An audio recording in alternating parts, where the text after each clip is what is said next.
নমস্কার বন্ধুরা, মুখার্জি গার্ডেনে আপনাদের সকলকে স্বাগত জানাই। এই শীতের দিনে হঠাৎ বৃষ্টি, কুয়াশা তো রয়েছে, সূর্যের দেখা নাই। বাগানের সিজনের ফুল গাছগুলির কী হবে, কিভাবে যত্ন নেব, এই একই চিন্তা সকলের মনে। কপালে ভাঁজ পড়তে শুরু করেছে, ঘুম গেছে উড়ে। বাগানের গাছগুলির কতটা ক্ষতি হতে পারে সেই চিন্তায় মনে শান্তি নাই কারো। মিছে মিছে চিন্তা করে কোনো লাভ হবে না। তাই বন্ধুরা, আমি বলি কি, তাড়াহুড়ো করে ছত্রাকনাশক, কীটনাশক খাবার দেব না। এই বৃষ্টিতে যেমন একটু সামান্য ক্ষতি হলো, কিন্তু বাগানের জন্য খুব উপকারও হলো। যে সমস্ত গাছগুলি গ্রীষ্মের শুরু থেকে ফুল দিতে শুরু করে, এতদিন অবহেলায় ছাদের এক কোণায় ঠাসাঠাসি করে রাখা ছিল। ধুলো ময়লায় গাছগুলি ভর্তি ছিল, টবের মাটিতে সেইভাবে খাদ্য জল দেওয়াই হয়নি।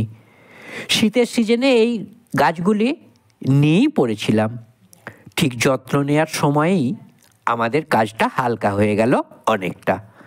এখন বাগানের সমস্ত গাছের জন্য যেটা করতে হবে, প্রথম কাজ হলো বৃষ্টি বন্ধ হওয়ার পর, আকাশ পরিষ্কার হলে, সূর্যের রোদ পাওয়ার পর একদিন খারাপ নষ্ট হয়ে যাওয়া ফুলগুলি কেটে ফেলে দিতে হবে। কোনো গাছ যদি হেলে পড়ে যায়, সেগুলি ভালোভাবে খুঁটির সাহায্যে দড়ি দিয়ে বেঁধে দিন। বাগানে পড়ে থাকা নোংরা আবর্জনা পরিষ্কার করে দিন।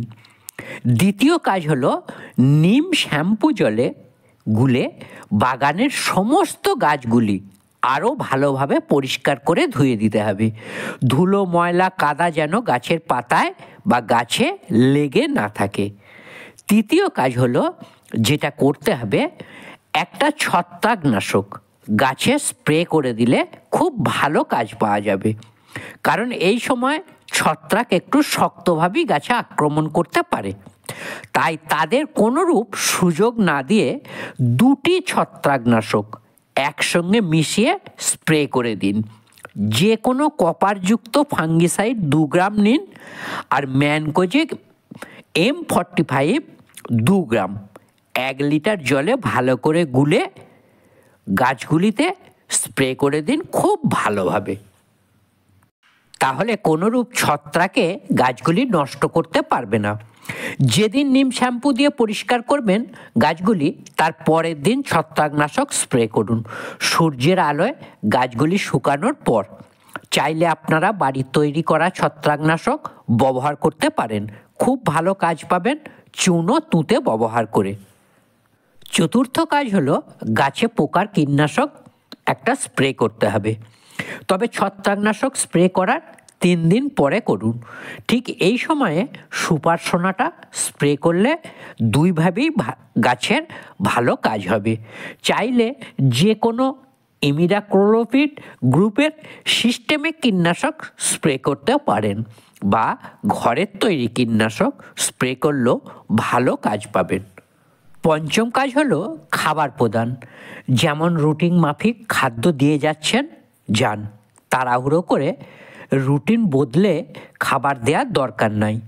এই সময় টবের মাটি খোঁচাখুচি না করে টবের উপরে খাদ্য ছড়িয়ে দিতে পারেন। মাটি ভিজে আছে, অসুবিধা হবে না। গ্রীষ্মের শুরুতে যে গাছগুলি ফুল দিতে আরম্ভ করবে, সেই সমস্ত গাছের টবের উপরে NPK 10-26-26 অল্প করে ছড়িয়ে দিলে ভালো কাজ হবে। তারপর সময় মতো এই গাছগুলির পরিচর্যা আরম্ভ করতে হবে ফেব্রুয়ারি মাস হতে। বন্ধুরা, এই ছিল আজকের ভিডিও। ভালো লাগলে একটি লাইক দিন, বেশি বেশি শেয়ার করুন, সঙ্গে থাকুন। ভালো থাকুন। নমস্কার।